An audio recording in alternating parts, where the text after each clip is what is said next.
Well, folks, we're back again. We had a lovely lemonade stand this weekend to raise money for Project Z. We'll include some photos of that so you can all see the fun we had. Today, we've gotten mostly through our carburetor troubles, and we're still having an issue with something. What are we having trouble with, Nash? Our radiator, it keeps overheating. Yeah, we're having some cooling problems here, and probably, the first thing to do is just blow it out, clean it out. This car already has a like a flush and fill kit, has been mounted in one of the hoses, but we didn't have all the adapters and stuff, so we went ahead and picked up another one. $5. That's $5 well spent. So we're going to run some of this engine flush mess through there, and then see what happens. So here we go. It fits. You find it? It fits. Okay, Nash is found here on the bottom of the radiator. Instead of like a petcock little valve, or like a thumb valve, it's got a bolt or something in it there. Why don't you use the round end, dude, and capture it. There you go. Is it 13 or is it 14? It's 14. It's 14. Mosey, can you get a 14 real quick? Thought that would be the right size. It moved. Yeah, it's going. Oh, sorry, bud. Oh, fine. It's just your eyeball. You don't need. You have two of them. But now I can't see a 3D movie ever again. No. Oh no. Oh, jeez, that scared me. Spooky. It's sudden. Yeah. I expected it to drip a little bit. Surprise. It was like, whoa. Nope. Right all at once.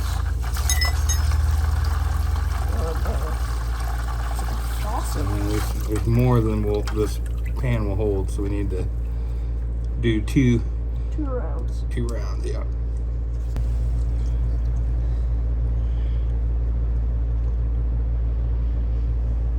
Looks like it's frozen.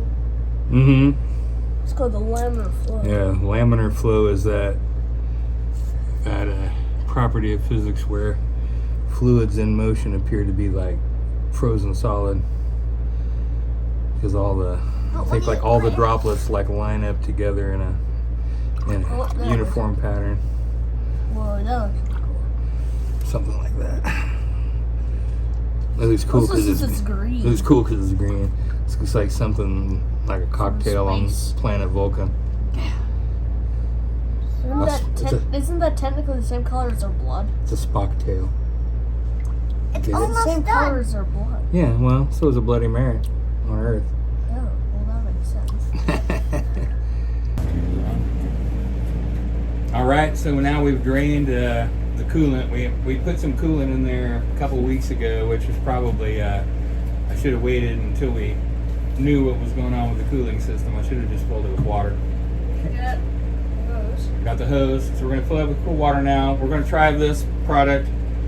This is not sponsored, but we're using this Blue Devil Radiator Flush picked up from the O'Reillys, and anyway, we're going to try it out. It says you need to drain it, fill it with water once, and let it run 10 minutes until it's hot. Stop, drain it, refill it, and then use this. So we're going to go ahead, follow the directions. Okay, go ahead. Can you get in there? Oh.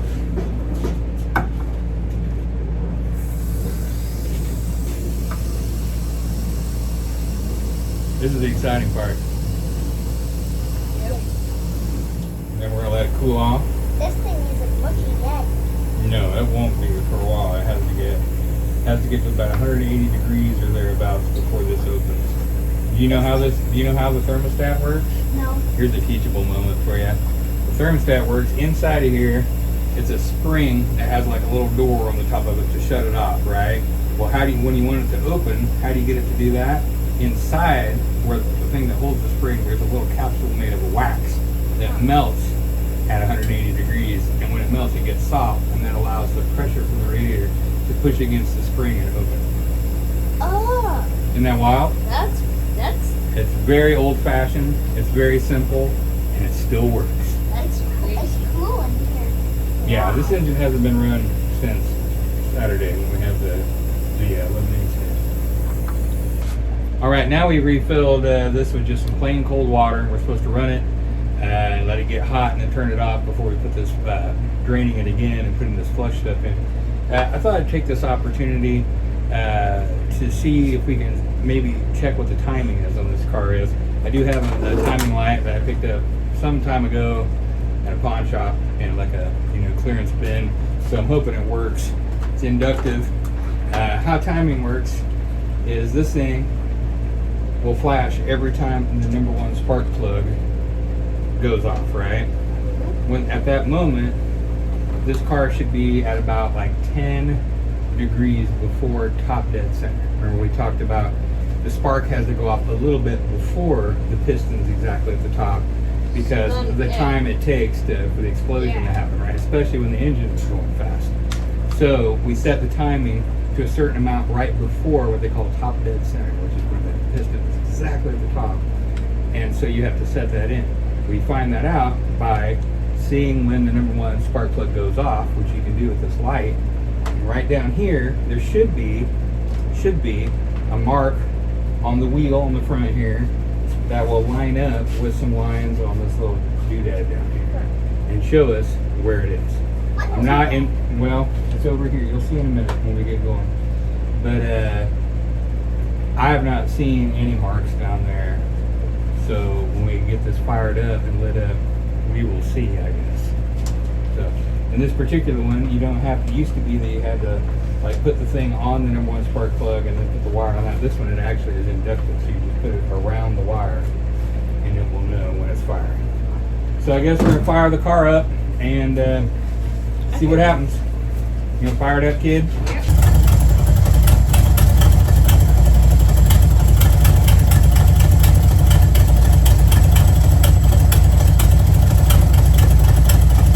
Okay, let the choke off.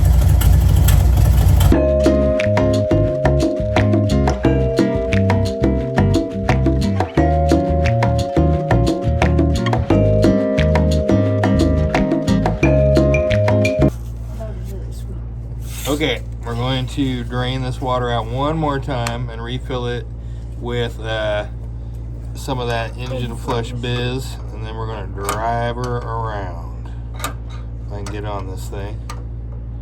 Don't take too much. Wait, there we go. There we go. I'm just going to go rushing out again. Whoa, hello. Go ahead here and, as the instructions say, let's see, we did step 1, we did step 2, we just did step 3, repeat drain procedure. Now for number 4, close radiator drain cock, add this stuff, top off the system with water. Oh, while motor is running. Okay, and then replace the radiator cap. Okay, so All right, here we go.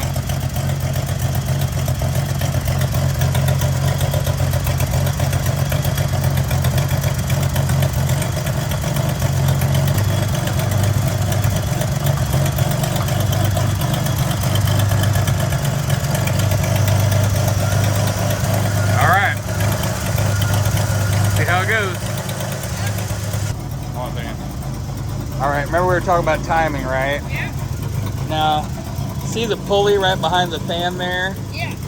Now on one of those pulleys, there's a little timing mark that should line up with a little line over here to show you where the timing is when I push this light. Now watch this.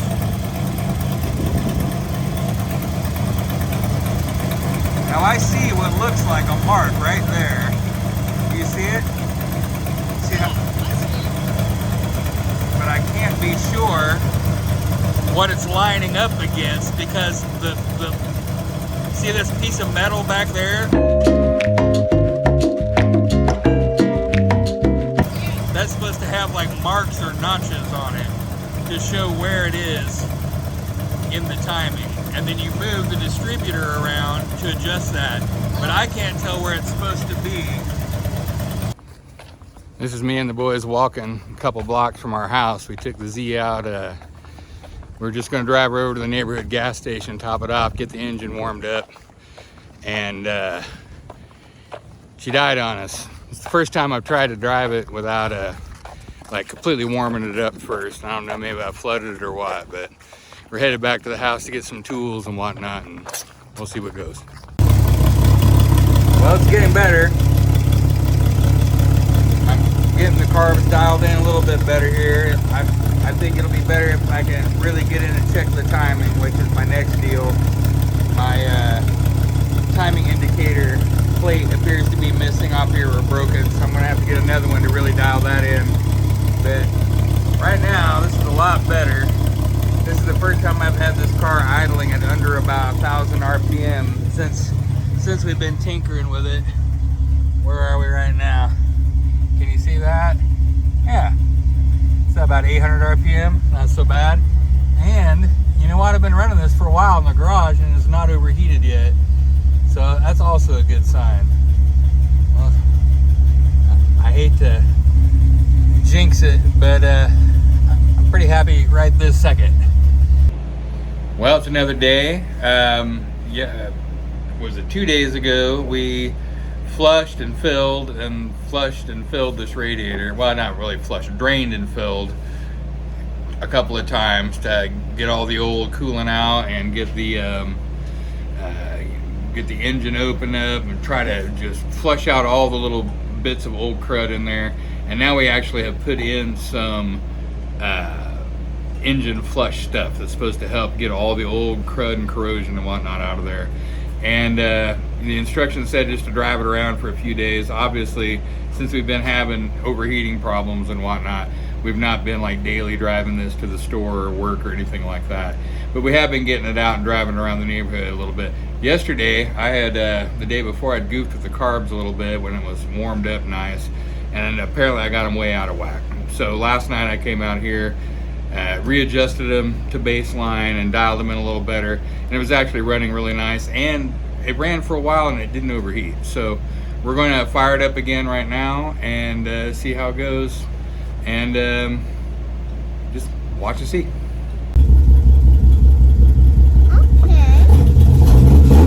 Handbrakes on. Huh? Handbrakes. Yep. Here we go. Keep your eye on the heat gauge. Okay. I mean, right now it sounds pretty good. It does. I mean, it sounds like what it's supposed to sound like, you know, when it's at idle. Yeah. It's not supposed to be roaring the whole time. It's not supposed to be.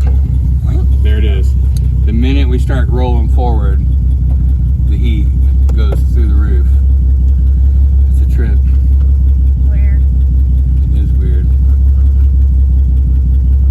Let's see if it goes down if we just go back to sit. Alright, let's just take it just around this little course right here real quick. And Okay.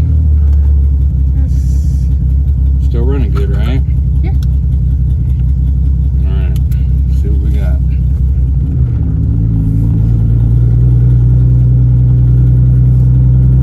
This is like civilized. Yeah. And now, but yeah, see now, here goes the temperature.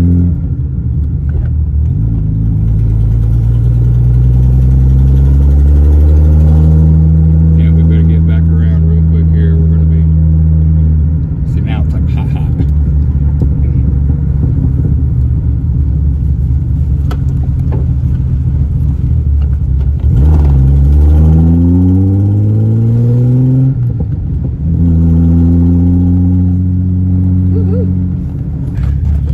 It's doing pretty good. Yeah, I mean the engine seems like it's been fine, even though it's like really hot. Is it me or is it come down just a little bit? Maybe there. It looked like it was think just it about is. maxing it out, but it's kind of dropped a little. I think it actually did. Okay, good. We're there. Hold on now. And good. Hold on just a little bit here. So usually you guys are opening this door right into that. So I know this is about where it needs to be, right? Okay. And The key? It did pretty good. it's weird because I mean it shows that it's reading so hot. But It's like right as we But put listen, a I load mean- of the transmission, it goes. yeah, I mean once we start actually getting some work out of the engine, it's like, whoa, I'm getting hot. Once we actually put it in gear, that for some But reason like, the radiator but like right now, maxes I'm not out. hearing any hissing. I'm not smelling coolant smell. Well, I mean, there's no coolant in it, but you know what I mean? It's Yeah. like, it's not, the engine doesn't act like it's, I'm not getting any It's like, secondary. what if this gauge is just broken? I have a feeling that it is getting hot. Probably too hot. Yeah. But the gauge may be inaccurate in what it's showing. Anyway, We need a new gauge well, it's not out of the or question. something. Here's the deal. We're going to get the little timing mark indicator here in a week or something in the mail. We'll do that. We'll do the timing. We'll readjust the carbs now that the timing is right. We'll And figure out this maybe stuff. by then we'll have driven this around the block a couple more times to get that coolant flush through. I thought we would empty it out today. Well, I think because we're not driving it very much. We're not driving it like We're not driving it across town. back and forth between jobs. So we'll just or do it for a something. few days. We're not in a hurry. No. So as long as we can just drive it just like we did just now, just a little bit every day for maybe a week or something, then we'll drain it out and see where we're at. By then, maybe we'll just do that until we get the little timing plate thing. Yeah. So, all right. So, Well, that's it for today, I guess. Stay See tuned. you next day. Dun-dun-dun, Studio. Up Studio. Nash, yes. can you hold this camera so that it's looking at that temp gauge just like that? All right, we're gonna get out of here. Here we go. Temp gauge is right about normal, but right as we put it in gear, it starts to go up. I mean, it's doing it again, right? Yeah. See, it's already almost maxed out. See, here it is now. We put it in gear and just creep out into the driveway. Even after it sat there idling in the garage that whole time, like 10 minutes. Thermostat was open most of that time. Why is this happening?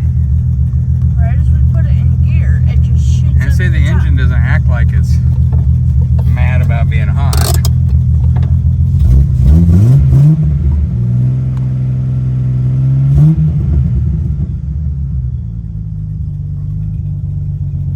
It's the weirdest thing. Wait a minute, look. It's going down. Coming down a little bit now. You think maybe there's an air bubble in there or something? Possibly.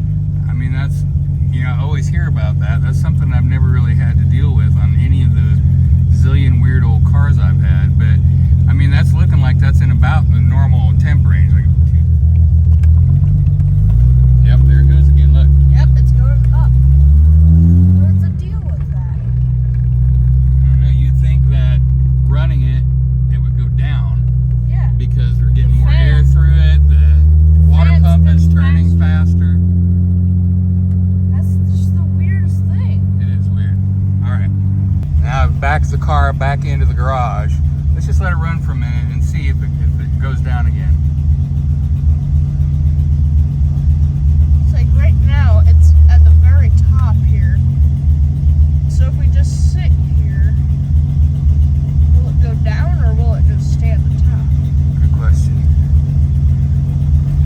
That's it. Make sure it doesn't roll away.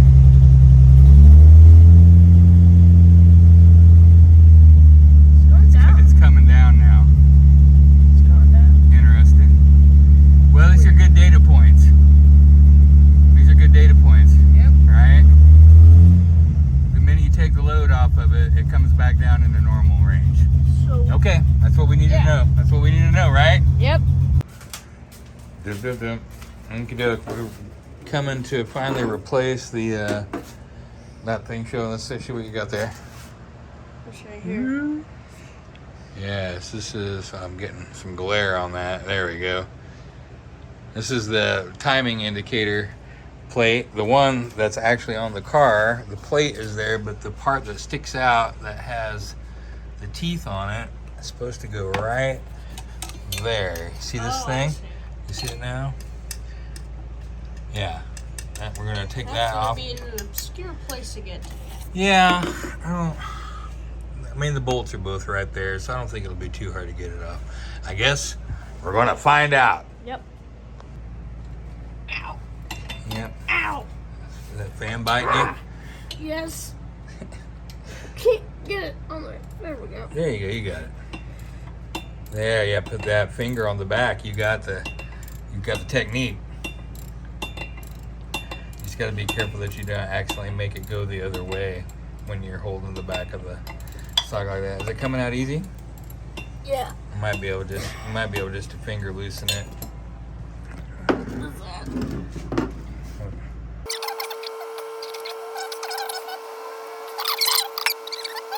Oh, it is long. Holy moly. How long is it? Good gravy. Oh, sheesh. It's oily too. Well, so Nash and I just got the bolts out of this old timing plate. And I'm pulling it out.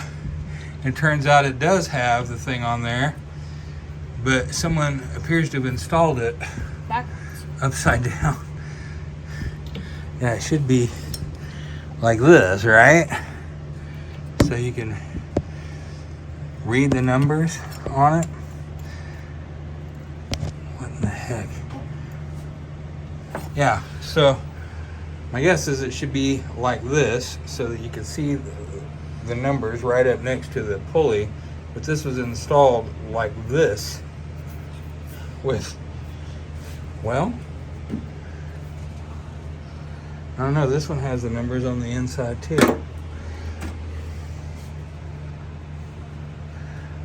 I guess we're gonna have to be thinking about this a little more. Well, this just makes for another mystery. So we just got down in here and pulled out the old ignition timing plate, which was mounted like this. Back underneath there, to where you couldn't even see this raised part here where the numbers are supposed to be, and there are no, well, there's some, you can see the ghost of some numbers on there from before. And right here, here's the new part, just like the old one. Except when you go to put this part, if you try to mount this in the same spot, if I can get a good view in there, it's going to hit, the pulley there is going to hit. Okay, there we go. So now if I put this in the spot where the old one was, the way they had it mounted before, like this, the teeth stick out and actually will hit, it'll interfere with this pulley. See this here? Yeah, this is supposed to mount right there, but the pulley's in the way. What gives? Who did this? Why did they do this? How did this happen? Can someone help me out here? This is very frustrating. Check this out, the new one versus the old one. It looks like somebody actually cut.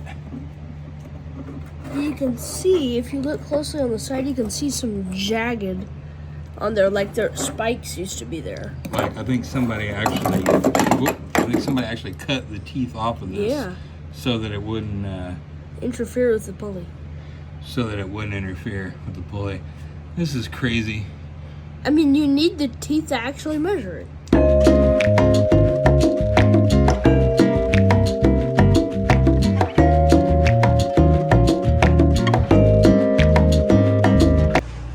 Well, we're still in the long process of kind of troubleshooting our cooling issues. We're having some overheating, and some folks on the forum have suggested that maybe the water pump's not pumping as it ought to be.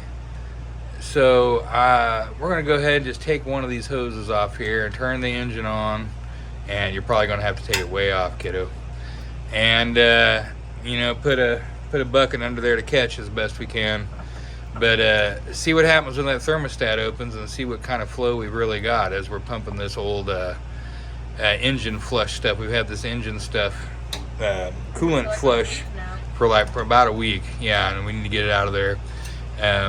So I guess we'll see what happens. Stay tuned. It's not as bad as I imagine it might be. Yeah, it's coming right off. Look at that. There we go. You're lucky, man. Oh.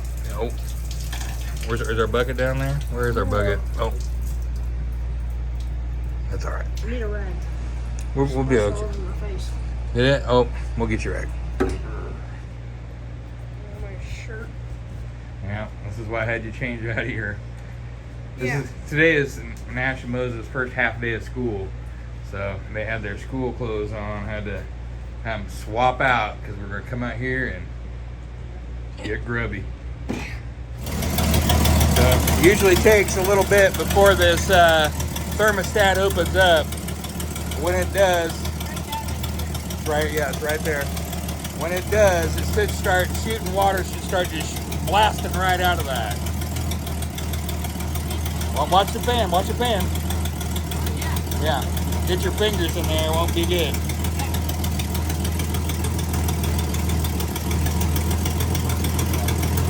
Yeah, it's going to be like 5 to 10 minutes before this thing opens up, probably.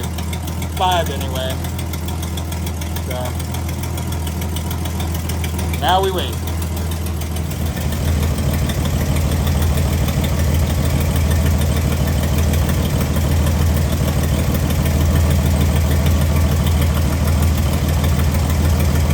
Up. Up. Yeah. Well, I mean, we're getting flow like that out of it. I mean, that doesn't seem like. Is it supposed to be more flow than that?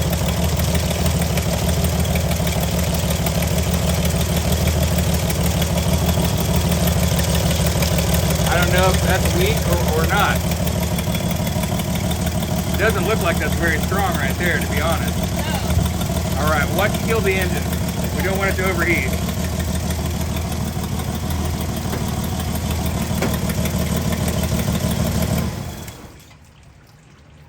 Now, like I say, I don't have a basis of comparison for how much water that thing's supposed to be pumping, but that didn't look like it was moving a lot of water. That was interesting. Through there. That is interesting. Well, we got more data. Yeah. Well, now we're going to let the rest of that. We're going to collect the rest of that out of there and just fill this with some clean water and flush that engine coolant flush stuff out of there. Okay, get ready for it. You know it's going to just come gushing out of there. Hey, I don't blame you.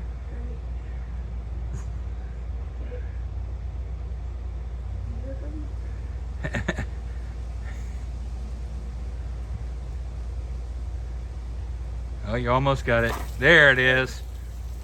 Good work, kid. Yeah. It's kind of a fat old bolt. Yep. It's a plug. That's it. Yep. Thank you. Put that somewhere special.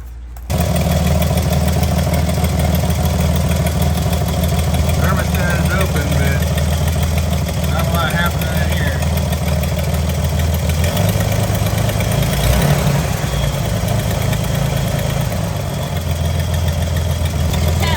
Yeah, check the temperature.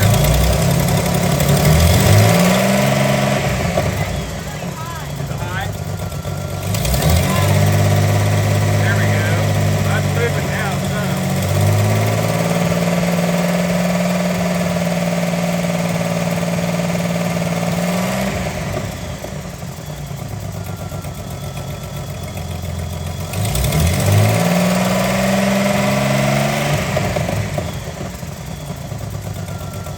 Look at all that crud in there still.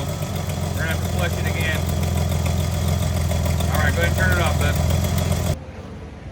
Well, it looks to me like maybe that water pump's not pumping as much water as it ought to be.